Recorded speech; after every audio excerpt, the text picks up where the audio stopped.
इस लेक्चर में हम लोग न्यूक्लियस के जो 3 बेसिक पार्ट्स आप लोगों ने लास्ट वीडियो में ड्रॉ किए थे, जिसमें न्यूक्लियर पोर्स प्रेजेंट थी न्यूक्लियर मेम्ब्रेन में। इसके अलावा आप लोगों ने न्यूक्लियर प्लाज्म को ड्रॉ किया था, एंटी न्यूक्लियोलस को ड्रॉ किया था। इस वीडियो में हमने उन तीनों पार्ट्स के फंक्शंस को देखना है। तो पहले जो भी हम देखेंगे वो है न्यूक्लियर पोर।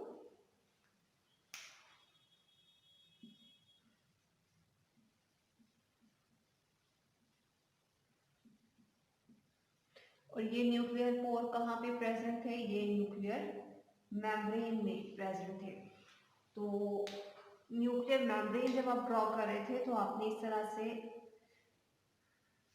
स्पेसिस उसमें ड्रॉ की थी, और ये स्पेसिस के अंदर जो पोर आप लोगों ने कहा था न्यूक्लियर पोर, वो बेसिकली ऑक्टागोनल शेप का होता है।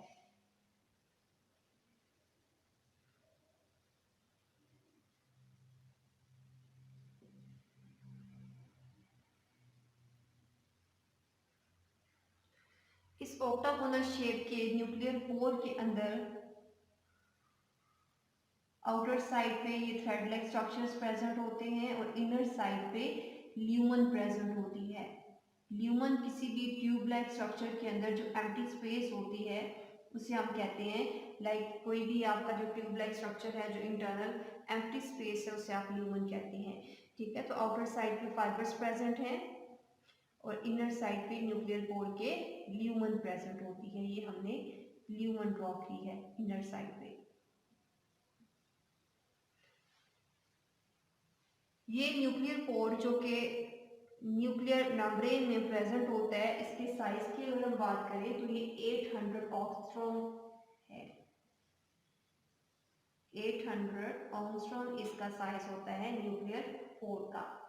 बिकॉज हमने पहले बात की कि न्यूक्लियर पोर का जो आउटर रीजन है वहाँ पे फाइबर्स प्रेजेंट होते हैं और इनर जगह जो है ये खाली होती है, तो ल्यूमन का साइज जहाँ से चीज़ों की ट्रांसपोर्ट होती है, बेसिकली ये न्यूक्लियर पोर क्या कर रहा होता है कि किसी भी ट्रांसपोर्ट को कंट्रोल करता है। ट्रांसपोर्ट किसकी करनी है? बिकॉज ये न्यूक्लियर मेम्ब्रेन के अंदर पोर्स है, तो न्यूक्लियस से कोई भी चीज़ साइटोप्लाज्म में जानी है या साइटोप्लाज्म से कोई भी चीज़ न्यूक्लियस में जानी है, तो इस न्यूक्लियर पोर के थ्रू ट्रांसफर होती है। और इस न्यूक्लियर पोर का साइज क्या है? 800 ऑंगस्ट्रॉम, और इंटरनल जो इसका ल्यूमन का साइज है वो है 500 ऑंगस्ट्रॉम।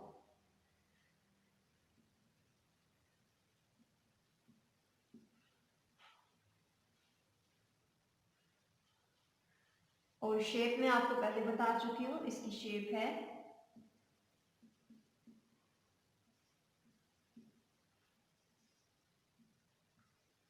ऑक्टागोनल, और इसका नंबर वेरी करता है किसी भी न्यूक्लियर मेम्ब्रेन के अंदर 1000 से लेके 10,000 तक।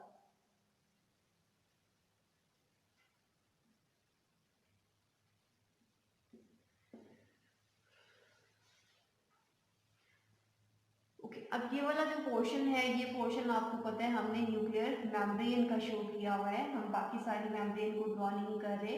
ये उसका आउटर कवर है मेम्ब्रेन का, और ये हमने इनर कवर ड्रॉ किया हुआ है।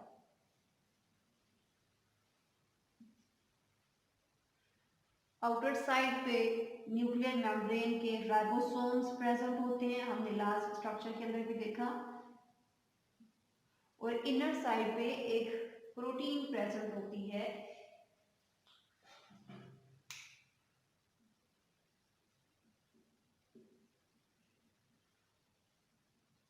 और ये सारी इनर मेम्ब्रेन में प्रेजेंट होगी। बिकॉज इनर मेम्ब्रेन का बहुत छोटा सा पोर्शन हमने यहाँ पे ड्रॉ किया हुआ है, तो बस उसी के साथ हम ड्रॉ कर रहे हैं। तो पूरे न्यूक्लियर मेम्ब्रेन जो कि न्यूक्लियस की इनर मेम्ब्रेन है, उसकी इंटरनल साइड पे ये प्रोटीन्स प्रेजेंट होती हैं, और इसे हम क्या कहते हैं कि ये फिब्रिलर लैमिना है।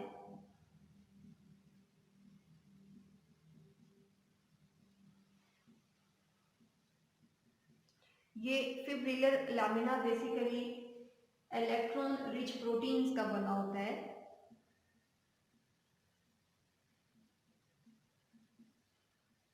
और इनका फंक्शन क्या होता है कि ये न्यूक्लियर मेम्ब्रेन को सपोर्ट प्रोवाइड करते हैं, उसे शेप प्रोवाइड करते हैं। ठीक है,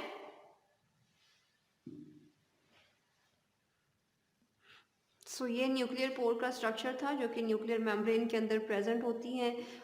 ये हमने न्यूक्लियर मेम्ब्रेन की आउटर एंड इनर मेम्ब्रेन्स को ड्रॉ किया। इनर मेम्ब्रेन के साथ एक प्रोटीन, इलेक्ट्रॉन रिच प्रोटीन है जिसे हमने फेब्रिलर लामिना बोला, और इसका फंक्शन क्या है कि ये हमारे न्यूक्लियस मेम्ब्रेन को सपोर्ट प्रोवाइड करती है, उसकी शेप को मेंटेन करने में हेल्प आउट करती है। इसके अलावा हमने न्यूक्लियर पोर का स्ट्रक्चर ड्रॉ किया, और स्ट्रक्चर में हमने ऑक्टागोनल शेप का एक पाइप लाइक स्ट्रक्चर ड्रॉ किया, और पाइप का जो इंटरनल एम्प्टी स्पेस थी उसे हमने बोला ये ल्यूमन है। ल्यूमन का साइज 500 एंगस्ट्रॉम है, और टोटल जो हमारा न्यूक्लियर पोर है उसका डायमीटर हमने यहाँ पे लिखा कि ये 800 एंगस्ट्रॉम है। ऑक्टागोनल शेप का होता है। इसके अलावा ये जो ल्यूमन है न्यूक्लियर पोर के अंदर, ये एक प्रोटीन से फिल हुई होती है, उसे हम कहते हैं ये न्यूक्लियोप्लाज्मिन है।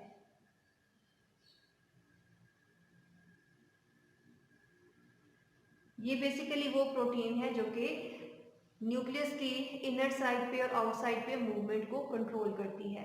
ठीक है, सो अब हम न्यूक्लियोप्लाज्म के अंदर देख लेते हैं कि क्या क्या चीज़ें प्रेजेंट होती हैं। सेकेंड कंपोनेंट जो कि हमने न्यूक्लियस का लास्ट वीडियो में लिखा था वो था न्यूक्लियोप्लाज्म।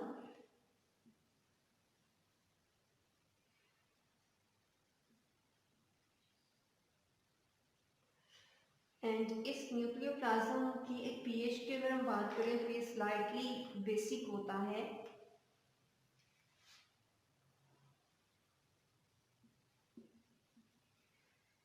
आपको पता है कि किसी भी सॉल्यूशन की या किसी भी मटेरियल की पीएच अगर लेस देन 7 है तो एसिडिक होगा, अगर मोर देन 7 होती है तो वो अल्कलाइन होता है, बेसिक होता है। तो ये 7 से अबव है तो इट मीन्स कि न्यूक्लियोप्लाज्म की जो पीएच है वो स्लाइटली बेसिक है। इसके अलावा हम इसके साथ +-2 लिख देते हैं कि इसमें 7.6 या 7.2 की रेंज में इसकी जो न्यूक्लियोप्लाज्म की पीएच है वो हो सकती है। इसके अलावा न्यूक्लियोप्लाज्म के अंदर एंजाइम्स प्रेजेंट होते हैं, और एंजाइम्स किस टाइप के होंगे, बिकॉज न्यूक्लियोप्लाज्म में डीएनए प्रेजेंट होता है तो डीएनए की रेप्लिकेशन करवानी होती है। डीएनए की रेप्लिकेशन करवानी है मीन्स के डीएनए की एक कॉपी से 2 कॉपीज बनानी होती हैं, और ये रिएक्शन करवाने के लिए जो एंजाइम रिक्वायर्ड होता है, इसमें बहुत से एंजाइम्स हैं लेकिन मैं जो मेजर एंजाइम है वो लिख रही हूँ, डीएनए पॉलीमरेज रिक्वायर्ड होता है।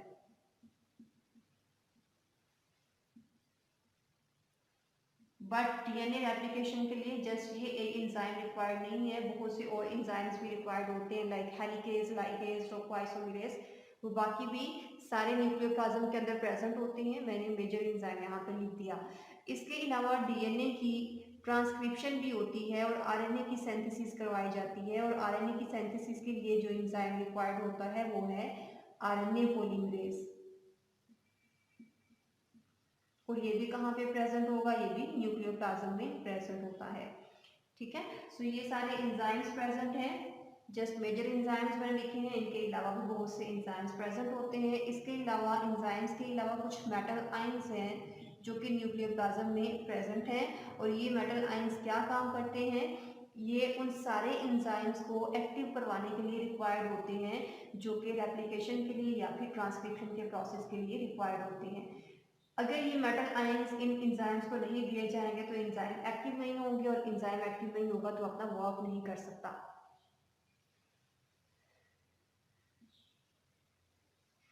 ठीक है, मेटल आयंस वो मैग्नीशियम हो सकता है, वो मैंगनीज हो सकता है, कोई भी ऐसा आयन जो कि एंजाइम को एक्टिव करवाने के लिए रिक्वायर्ड होता है, वो भी न्यूक्लियोप्लाज्म के अंदर प्रेजेंट होगा। इसके अलावा बिकॉज डीएनए से आरएनए की जो सिंथेसिस है, आरएनए की सिंथेसिस न्यूक्लियोप्लाज्म के अंदर हो रही होती है, तो आरएनए 3 टाइप्स के होते हैं, ribosomal RNA, transfer RNA and messenger RNA. ये तीनों टाइप्स के जो आरएनए सिंथेसाइज करवाए गए हैं वो थोड़े से टाइम के लिए न्यूक्लियोप्लाज्म के अंदर स्टोर करवाए जाते हैं, और फिर न्यूक्लियर पोर्स के थ्रू इन्हें साइटोप्लाज्म के अंदर ट्रांसफर करवा दिया जाता है। ठीक है, तो अभी हमने 2 बेसिक कंपोनेंट्स देखे कि जो न्यूक्लियस के न्यूक्लियर मेम्ब्रेन में न्यूक्लियर पोर्स हैं उनकी शेप क्या होती है, उसका डायमीटर क्या होता है, और वो क्या काम कर रहे होते हैं। इसके बाद आप लोगों ने न्यूक्लियोप्लाज्म का पढ़ा कि उसके अंदर कौन सी चीज़ें प्रेजेंट होती हैं और उसकी पीएच क्या होती है।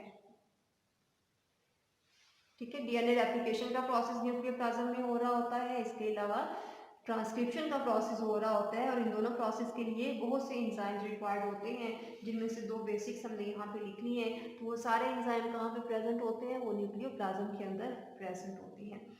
ठीक है, सो इसके अलावा क्रोमेटिन फाइबर्स जो हैं वो भी प्रेजेंट है, जैसा कि हम लोगों ने लास्ट वीडियो के अंदर ड्रॉ किया था। अब हम देख लेते हैं कि न्यूक्लियोलस का क्या रोल है हमारे सेल के अंदर।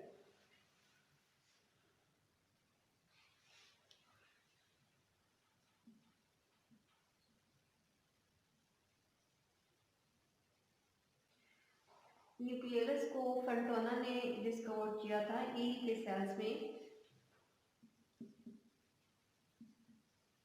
फंटोना साइंटिस्ट है जिसने ई सेल्स में न्यूक्लियोलस को डिस्कवर किया था।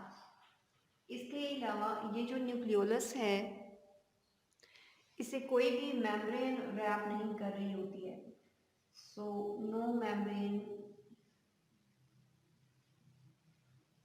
Is present in nucleolus.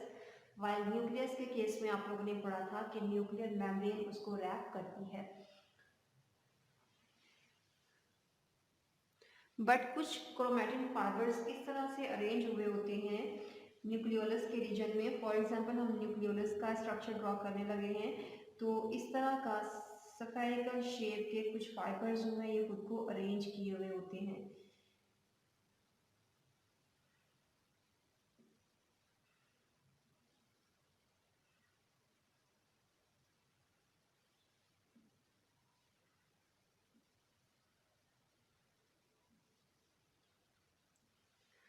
ये कुछ थ्रेड लाइक स्ट्रक्चर्स हैं। बेसिकली ये क्रोमेटिन फाइबर्स ही होती हैं, लेकिन इन क्रोमेटिन फाइबर्स ने खुद को इस तरह से अरेंज किया हुआ है कि एक मेम्ब्रेन की शेप में अरेंज हुए हुए हैं। इस तरह से लुक आ रही है जैसे न्यूक्लियर मेम्ब्रेन है। वाइल ये वाला जो पार्ट हमने ड्रॉ किया है ये क्रोमेटिन फाइबर्स हैं, और ये क्रोमेटिन फाइबर्स कुछ इस तरह से अरेंज हो रहे हैं कि इसकी अपीयरेंस इस तरह की है, न्यूक्लियोलस की मेम्ब्रेन की तरह आपको ये फील होते हैं। वाइल ये जो क्रोमेटिन फाइबर्स हैं हम कहते हैं कि ये न्यूक्लियोलर क्रोमेटिन फाइबर्स हैं।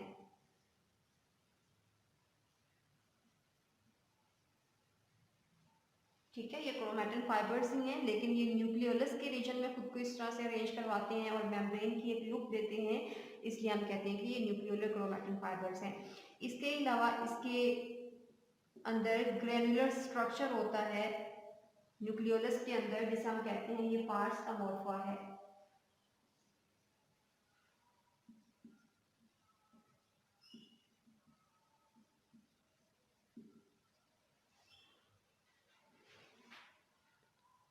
और इस पार्स अमोर्फा के अंदर बेसिकली ग्रेन्युलर स्ट्रक्चर प्रेजेंट होते हैं, और ये ग्रेन्युलर स्ट्रक्चर्स जो हैं ये प्रीकर्सर यूनिट्स हैं किसी भी राइबोसोम्स के। तो जिसमें से प्रीकर्सर यूनिट्स में से राइबोसोमल आरएनए इसके पेरिफेरल रीजन्स के अंदर प्रेजेंट होता है, और ये राइबोसोमल आरएनए कंबाइन करके आगे जाके राइबोसोम्स को बनाता है। ठीक है, तो ये जो ग्रेनुलर स्ट्रक्चर है पेरिफेरल रीजन में ये बेसिकली राइबोसोम्स को बनाने वाले यूनिट्स होते हैं। वाइल इसके सेंटर में कुछ थ्रेड लाइक स्ट्रक्चर्स होते हैं, और ये जो थ्रेड लाइक स्ट्रक्चर्स होते हैं ये आरएनए के होते हैं। तो न्यूक्लियोलस के आउटर रीजन में जो ग्रेनुलर स्ट्रक्चर्स हैं इसे आप पार्स अमोर्फा कहते हो, और इसमें क्या चीज़ प्रेजेंट होती है, इसमें राइबोसोम्स को बनाने वाले प्रीकर्सर यूनिट्स हैं, और राइबोसोम्स को राइबोसोमल आरएनए बनाता है। वाइल न्यूक्लियोलस के सेंटर में थ्रेड लाइक स्ट्रक्चर्स होते हैं, और ये थ्रेड लाइक स्ट्रक्चर्स किसके होते हैं, ये आरएनए के होते हैं। ओके, सो ये 3 बेसिक कंपोनेंट्स जो आप लोगों ने लास्ट स्ट्रक्चर में पढ़े थे उसे हमने यहाँ पे एक्सप्लेन कर लिया। न्यूक्लियर मेम्ब्रेन के अंदर जो न्यूक्लियर पोर्स है उसका डायमीटर क्या है, उसकी शेप क्या होती है, उसका फंक्शन क्या होता है, और न्यूक्लियर प्लाज्म के अंदर क्या चीज़ें प्रेजेंट होती हैं, न्यूक्लियोलस की शेप क्या होती है, उसमें मेम्ब्रेन एब्सेंट है, ये सारी चीज़ें हमने देखी। इसके अलावा हम लोगों ने क्रोमेटिन फाइबर्स जो कि न्यूक्लियर प्लाज्म में ड्रॉ किए थे उसको देख लेते हैं कि ये क्रोमेटिन फाइबर्स जब सेल डिवाइड हो रहा होता है तो किस शेप में होते हैं, और जब सेल डिवाइड नहीं हो रहा होता तो तब किस शेप में होते हैं। लास्ट एंड फोर्थ चीज जो भी हमें देखनी है वो है क्रोमैटिन फाइबर्स। एंड ये क्रोमैटिन फाइबर्स जो यहाँ पे होते हैं न्यूक्लियस के अंदर, न्यूक्लियोप्लाज्म में, ये टू टाइप्स के होते हैं, यूक्रोमैटिन एंड हेट्रोक्रोमैटिन।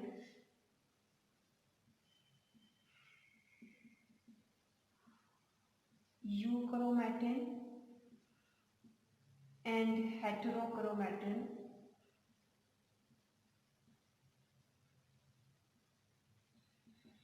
यूक्रोमैटिन किसी भी ऐसे क्रोमैटिन फाइबर्स को आप कहते हो जो कि लूजली पैक हुआ होता है, और ये ट्रांसक्रिप्शन जो है इसमें हो सकती है यूक्रोमैटिन में, ये एक्टिव होते हैं और ट्रांसक्रिप्शन यहाँ पे पॉसिबल होती है। ट्रांसक्रिप्शन पॉसिबल होती है, इट मीन्स कि डीएनए की जो भी इंफॉर्मेशन है उसको रीड किया जा सकता है, और रीड करने के बाद उसे आरएनए में कन्वर्ट किया जाता है। वाइल हेट्रोक्रोमैटिन, क्रोमैटिन फाइबर्स का ऐसा पोर्शन होता है जो कि इनएक्टिव है, और ये इनएक्टिव क्यों होता है? बिकॉज ये टाइटली पैक है और इसकी इंफॉर्मेशन को रीड करना पॉसिबल नहीं होता है। तो इंफॉर्मेशन को रीड करना पॉसिबल नहीं है तो इट मीन्स कि यहाँ पे ट्रांसक्रिप्शन भी नहीं हो सकती है। ट्रांसक्रिप्शन नहीं हो सकती, इट मीन्स के डीएनए को आरएनए में कन्वर्ट नहीं किया जा सकता, और आरएनए से प्रोटीन्स नहीं बनाई जा सकती हैं। ठीक है, सो क्रोमैटिन फाइबर्स के अंदर दो रीजन्स होते हैं, एक यूक्रोमैटिन एंड हेट्रोक्रोमैटिन। और यूक्रोमैटिन जो है ये एक्टिव होता है और इसकी रीडिंग को पॉसिबल होता है करना, और अगर हम इसकी इंफॉर्मेशन को रीड कर सकते हैं तो इट मीन्स कि उसमें ट्रांसक्रिप्शन हो सकती है, डीएनए से आरएनए बनाया जा सकता है। अगर वो टाइटली पैक है, उसको रीड नहीं किया जा सकता, तो हम कहते हैं इनएक्टिव है। इनएक्टिव क्यों कहते हैं? बिकॉज ट्रांसक्रिप्शन पॉसिबल नहीं है, उसकी इंफॉर्मेशन को रीड करना पॉसिबल नहीं है, तो आरएनए सिंथेसाइज नहीं हो सकता। ठीक है, सो हेट्रोक्रोमैटिन वर्ड है।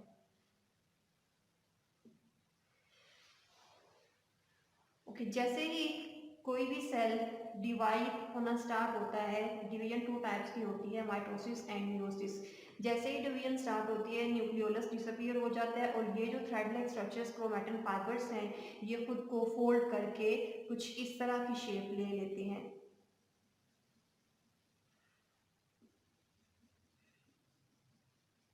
जिसे हम कहते हैं कि ये क्रोमोसोम्स में कन्वर्ट हो गया है।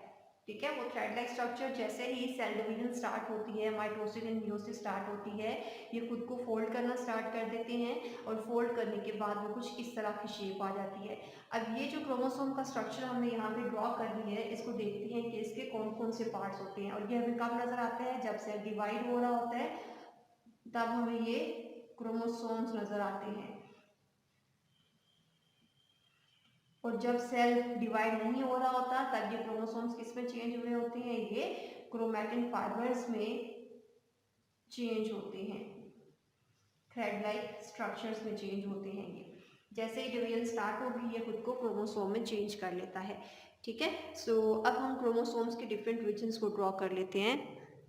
फोल्डिंग के बाद जो डीएनए हमें मिलता है वो कुछ इस शेप का होता है कि यहाँ पे एक स्वोलन आपको साइट नजर आ रही होती है, और इस स्वोलन साइट को हम कहते हैं ये सेंट्रोमियर है। और स्वोलन साइट की अपर साइड पे आर्म लाइक स्ट्रक्चर अटैच होता है इस तरह से, और लोअर साइड पे भी। ये जो स्वोलन साइट अभी हमने ड्रॉ की है, इसकी आउटर साइड पे एक प्रोटीन अटैच हुई होती है जो कि सेल डिवीजन में रोल प्ले करती है, जिसके साथ आके स्पिंडल फाइबर्स अटैच होते हैं। सो ये जो पोर्शन हमने ब्लैक में ड्रॉ किया था इसे आपने सेंट्रोमियर बोला, और जो ब्लू प्रोटीन हमने ड्रॉ की है, this protein is called kinetochore. और ये जो दो आर्म लाइक स्ट्रक्चर हमने ड्रॉ किए हैं इसे हम कहते हैं ये क्रोमेटिड्स हैं। जैसे ही सेल डिवीजन स्टार्ट होती है ये क्रोमेटिड्स खुद को दो में चेंज कर लेते हैं, और दो के बाद ये स्ट्रक्चर कुछ इस तरह का आपके पास आ जाता है।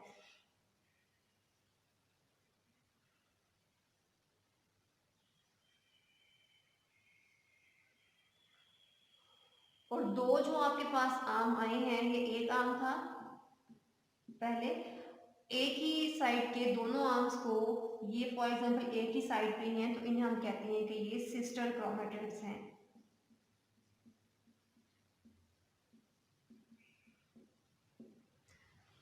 और ये डुप्लीकेशन क्यों होती है, ये डबल क्यों होते हैं, ये हम सेल डिवीजन के चैप्टर में पढ़ेंगे।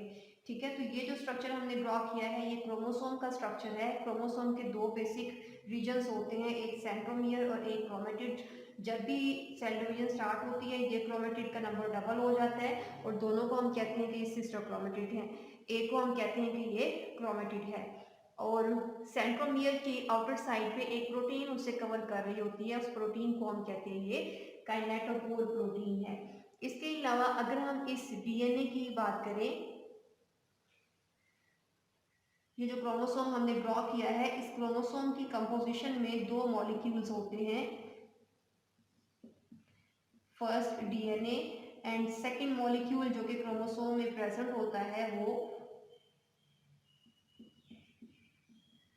प्रोटीन्स हैं, जो कि हिस्टोन प्रोटीन्स हैं। डीएनए वो पोर्शन है क्रोमोसोम का जो कि जीन्स को कैरी करता है। डीएनए बेसिकली अगर हम थोड़ा सा जूम करके ड्रॉ करें तो ये इस तरह का थ्रेड लाइक स्ट्रक्चर है, और इस थ्रेड लाइक स्ट्रक्चर के ऊपर क्या होता है कि इंफॉर्मेशन प्रेजेंट होती है। फॉर एग्जांपल किसी भी ह्यूमन की जो इंटेलिजेंस का लेवल है वो कितना होना चाहिए, वो डीएनए का ये वाला पोर्शन कंट्रोल करता है। इसके अलावा ह्यूमन किसी की भी या किसी भी लिविंग ऑर्गेनिज्म की हाइट कितनी होनी चाहिए, वो ये वाला पोर्शन यहाँ से लेके यहाँ तक कंट्रोल करेगा। इसके अलावा यहाँ से लेके यहाँ तक जो पोर्शन है, ये किसी भी लिविंग ऑर्गेनिज्म के फॉर एग्जांपल स्किन कलर को कंट्रोल करता है। ये हमने इंटेलिजेंस के लिए लिया और ये हमने हाइट के लिए लिया था। ओके, अब हमने 3 डिफरेंट पोर्शंस ड्रॉ किए हैं डीएनए के ऊपर जो डिफरेंट कैरेक्टर्स को कंट्रोल कर रहे हैं, और डीएनए के वो पोर्शंस जो कि हमारे कैरेक्टर्स को कंट्रोल करते हैं उसे हम कहते हैं कि ये जीन है। ये इतना पोर्शन जो है ये फर्स्ट जीन है, और ये जीन क्या काम कर रही है, ये हमारी इंटेलिजेंस को कंट्रोल करती है। यहाँ से लेके यहाँ तक जो सेकंड जीन है डीएनए के ऊपर, जो सेकंड सेगमेंट है, जो पोर्शन है, वो हमारी हाइट को कंट्रोल करता है। थर्ड पोर्शन जो है ये स्किन कलर को कंट्रोल करता है। हाइट की जो जीन है वो इंटेलिजेंस को कंट्रोल नहीं कर सकती, और इंटेलिजेंस की जो जीन्स है वो हाइट को कंट्रोल नहीं कर सकती। अगर किसी भी डिसऑर्डर की वजह से ये जीन डिस्टर्ब हो जाती है या ख़त्म हो जाती है, तो तब उस ह्यूमन बीइंग की इंटेलिजेंस जो है वो डिस्टर्ब हो जाएगी। ठीक है, तो किसी भी लिविंग ऑर्गेनिज्म के अंदर उनके कैरेक्टर्स को कंट्रोल करने के लिए डीएनए के ऊपर सेगमेंटेशन हुई होती है। अगर ये डीएनए डिस्टर्ब हो जाएगा तो वो कैरेक्टर कंट्रोल नहीं हो सकता, और वो एक सेगमेंट जो कि एक कैरेक्टर को कंट्रोल करता है उसे हम क्या कहते हैं, ये जीन्स है। तो डीएनए जो है जीन्स कैरी कर रहा है, तो इसीलिए हम डीएनए को कहते हैं कि ये जेनेटिक मटेरियल है। जेनेटिक मटेरियल है, इट मीन्स के इसके अंदर इंफॉर्मेशन है जीन्स के बारे में, और जीन्स की इंफॉर्मेशन है। इसका मीनिंग क्या है कि हमारी बॉडी के जितने भी करैक्टर्स हैं, हमारी बॉडी में कौन सी प्रोटीन्स बनी हैं, कौन से मॉलिक्यूल स्टोर करवाए जाने हैं, किस तरह से बिहेवियर होगा, ये सारी जो इन्फॉर्मेशन है वो जीन्स कंट्रोल करती हैं। और ये जीन्स कहाँ प्रेजेंट हैं, डीएनए के ऊपर, और जीन की प्रेजेंस की वजह से हम डीएनए को कहते हैं कि ये जेनेटिक मटीरियल है, और डीएनए की प्रेजेंस की वजह से हम क्रोमोसोम को कहते हैं कि ये जेनेटिक मटीरियल है। बट डीएनए के साथ हमने क्रोमोसोम की कंपोजिशन के अंदर प्रोटीन्स भी लिखी हुई हैं, और ये प्रोटीन्स जो हैं ये जस्ट डीएनए को फोल्ड करने में हेल्प आउट करती हैं। इसकी डिटेल हम बायोकेमिस्ट्री में पढ़ेंगे जब हम न्यूक्लिक एसिड का स्ट्रक्चर पढ़ेंगे। ठीक है, फॉर एग्जांपल ये थ्रेड लाइक स्ट्रक्चर है, तो बिकॉज सेल का साइज बहुत स्मॉलर होता है और इन्फॉर्मेशन बहुत ज़्यादा होती है, तो ये जो थ्रेड लाइक स्ट्रक्चर होता है इसे इस तरह से फोल्ड करके रखा जाता है। और इस थ्रेड लाइक स्ट्रक्चर के ऊपर आपको पता है जीन्स हैं, लेकिन ये वाली जो प्रोटीन्स हैं ये क्या काम करती हैं कि ये proteins as a magnet work करेगी और इस फोल्डिंग को इस तरह से मेंटेन रखती हैं और फोल्डिंग को ओपन नहीं होने देती हैं। ठीक है, और फोल्डेड फॉर्म में डीएनए को रखना क्यों होता है, सो दैट स्मॉलर स्पेस जो है वो उसके अंदर इजीली रह सके। तो डीएनए जीन्स कैरी करता है, जेनेटिक मटेरियल है, इंफॉर्मेशन को कैरी करता है हमारे कैरेक्टर्स के बारे में, और प्रोटीन्स डीएनए को रैप करने में हेल्प आउट करती हैं, और ये दोनों कंबाइन करके क्या बनाती हैं, क्रोमोसोम का स्ट्रक्चर बनाती हैं। ओके बेटे, सो यहाँ पे न्यूक्लियस का जो टॉपिक है वो खत्म हो जाता है। इसके बाद हम इंशाल्लाह एक नेक्स्ट ऑर्गेनाइज स्टार्ट करेंगे। लेकिन एक चीज़ आपने याद रखनी है कि नंबर ऑफ क्रोमोसोम्स किसी भी सेल के अंदर फिक्स होता है, ठीक है। सो नंबर ऑफ क्रोमोसोम्स किसी भी लिविंग ऑर्गेनिज्म में या किसी भी एक स्पीशीज के अंदर, फॉर एग्जांपल हम सारे ह्यूमंस की बात करें, उसमें मेल्स आ जाएंगे या फीमेल आ जाएंगी, जितने भी स्पीशीज के मेंबर्स हैं उन सब के अंदर नंबर ऑफ क्रोमोसोम्स जो है ये फिक्स होता है। और एक चीज आपको और याद रखनी है कि number of chromosomes somatic cell में डबल होता है एंड जर्म सेल्स में हाफ होगा। अब ये सोमैटिक सेल्स क्या होती हैं और जर्म सेल्स क्या होते हैं? जर्म सेल्स वो सेल्स हैं जो कि रिप्रोडक्शन करवाते हैं। तो अगर हम ह्यूमंस के केस में ही देखें तो अगर हम फीमेल की बात करें, फीमेल को रिप्रेजेंट करने के लिए हम ये सिंबल यूज करते हैं। तो फीमेल के अंदर जर्म सेल है वो एग होता है, ये रिप्रोडक्शन करवाने में हेल्प आउट करता है। और मेल के अंदर जो जर्म सेल है, मेल को हम इस सिंबल से रिप्रेजेंट करते हैं, वो स्पर्म होता है। तो किसी भी फीमेल की बॉडी में जर्म सेल है वो एग है, और मेल की बॉडी में जर्म सेल है वो स्पर्म होता है। एग एंड स्पर्म को निकाल के बाकी जितने भी बॉडी के सेल्स होती हैं उन्हें हम सोमैटिक सेल्स कहते हैं। फॉर एग्जांपल ह्यूमंस के केस में अगर हम फीमेल्स की बात कर रहे हैं तो फीमेल की बॉडी में एग को निकाल के उसकी बॉडी में जितने भी सेल्स हैं वो सोमैटिक सेल्स होंगे। बाय ये वाला जो सेल है इसे हम कहते हैं कि ये जर्म सेल है। इन केस ऑफ मेल इस वाले सेल को निकाल के बाकी बॉडी के अंदर जितने भी सेल्स हैं वो सोमैटिक सेल्स होंगे, और इस सेल को आप क्या कहते हैं, ये जर्म सेल है। अगर फॉर एग्जांपल ह्यूमंस के केस में सोमैटिक सेल्स में क्रोमोसोम का नंबर 46 है, तो जर्म सेल्स में एग एंड स्पर्म इसका नंबर हाफ होगा, और हाफ कितना हो जाएगा, ये 23 दोनों के अंदर होगा। और ऐसा क्यों होता है ये इंशाल्लाह हम सेल डिवीजन के चैप्टर के अंदर पढ़ेंगे। तो बिकॉज सोमैटिक सेल के अंदर नंबर डबल है तो इसे हम लिखते हैं कि ये 2n है, और इसे हम डिप्लाइड पढ़ते हैं। एंड जर्म सेल्स के अंदर ये नंबर हाफ होता है तो इसे हम लिखते हैं कि ये n है, और इसे हम पढ़ते हैं कि ये हैप्लॉइड है, ठीक है। तो जर्म सेल्स के अंदर क्रोमोसोम्स का नंबर हाफ होता है, सोमैटिक सेल्स के अंदर डबल होता है। जर्म सेल्स वो जो रिप्रोडक्शन करवाती हैं, वो फीमेल के अंदर एग है और मेल में स्पर्म है। एग एंड स्पर्म को निकाल के बाकी जितने भी सेल्स होते हैं मेल एंड फीमेल की बॉडी में, उन्हें हम कहते हैं कि ये सोमैटिक सेल्स हैं। ओके बेटे, सो ये न्यूक्लियस का टॉपिक था। आई होप कि आप सबको क्लियर हो गया होगा। आपको कोई भी क्वेश्चन है तो आप इस वीडियो के नीचे कमेंट करके पूछ सकते हैं। ओके जी, अल्लाह हाफिज़।